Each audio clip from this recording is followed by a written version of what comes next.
జగన్మోహన్ రెడ్డి గారు ఉన్నప్పుడు మీకు పథకాలన్నీ వచ్చినాయా? వచ్చినాయండి. ఇప్పుడు ఇప్పుడు ఇప్పుడు కూడా వస్తున్నాయా? ఇప్పుడు రావట్లే మాకేమి. ఆహా. చంద్రబాబు నాయుడు గారు మరి అందరికి ఇస్తాము, జగన్మోహన్ రెడ్డి కంటే కూడా ఎక్కువ ఇస్తామన్నారు కదా. వేయండి, ఆయన ఇచ్చింది వేయండి.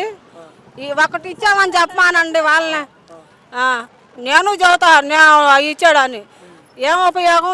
ఇచ్చి చెప్పాలండి, ఇవ్వకుండా చెప్పుకోవటం ఎందుకండి? అది చెప్పుకోవటానికి బాగానే అమంటే ఫ్రీ బస్ వచ్చిందా? ఫ్రీ బస్ వచ్చింది, మేము అసలు ఎక్కువ తన్నుకుంటున్నారు జనం. మరి ఏడెక్కుతామండి? ఒక్కోసారి ఆపట్ల బస్సులు, మేము ఛార్జీలు పెట్టుకొని వెళ్తున్నాము. మా ఇద్దరు పిల్లలు ఉన్నారు, మా ఆయన చచ్చిపోయాడు, ఇంతవరకు మరి పింఛను కూడా పెట్టట్లా, అసలు అమలునే లేదు అని అంటున్నారు.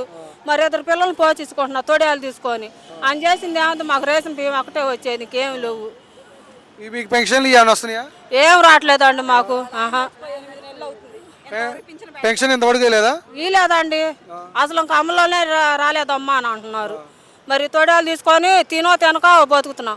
ఇదివరకు జగనన్న వచ్చిన ప్రభుత్వంలో మేము బాగానే బతుకాము, పిల్లోడికి అమ్మోడి కాల్షిప్ పట్టి. ఈ అసలు ఆయన ఎక్కినాక మాకు ఇంతవరకు పిల్లలు కాల్షిప్ కానీ అమ్మోడు కానీ ఎవరికి పడలా మాకు.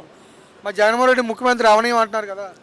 అవుతాడండి, మన చేతుల్లో ఉంది, అయ్యేది అవంది.